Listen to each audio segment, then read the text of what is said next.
Ito rin po ang 6 na taon ng paghahanap namin ng hustisya para kina Karen at Sherlyn. June 26, 2006, nung sila ay mawala o din pinadukot sa pamumuno ni Retired General Jovito Polparan. At sa 26 po nitong buwan ay 6 na taon na ng kanilang pagkawala. Matagal na panahon na po ang 6 na taon. Subalit hanggang ngayon ay wala pa kaming nakikitang hustisya para sa kanila. At ipaglalaban po namin ito hanggang sa katapusan ng aking buhay. Nitong maagang bahagi ng taon, meron pong isang general na tumakbo. Pero ang kanyang pagtakbo ay bilang pagtakas.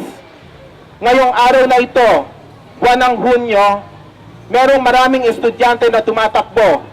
Hindi para takasan ang problema, kundi para harapin ito at bigyan ng solusyon ang matagal na namumuong problema dito sa ating bansa. Kaisa po ninyo ang administrasyon ng universidad para po sa panawagan, para po magkaroon ng katarungan ang 6 na taon nang ipinagkait sa ating 2 estudyante. Nakikita ko ang presensya ni Sherlyn dito sa bawat isa sa inyo. Wala man ang katawan ni Sherlyn dito ngayong hapon. Ngunit, ang kanyang ipinaglalaban ay dala-dala ninyo.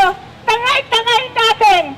Ako po ay nandito, tumatakbo sa paghanap sa buhay na sana matatagpuan natin muli na buhay pa si Sherlyn na aking anak. Tumatakbo rin po para sa pag-aristo kay Retired General Polparan.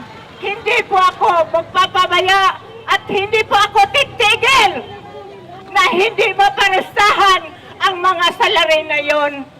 Habang wala yung aking anak, ipagpatuloy ko ang kanyang ginawa na ako po ay patuloy maghahanap ng hustisya, maghahanap ng katarungan, maghahanap ng kalayaan ng ating bayan.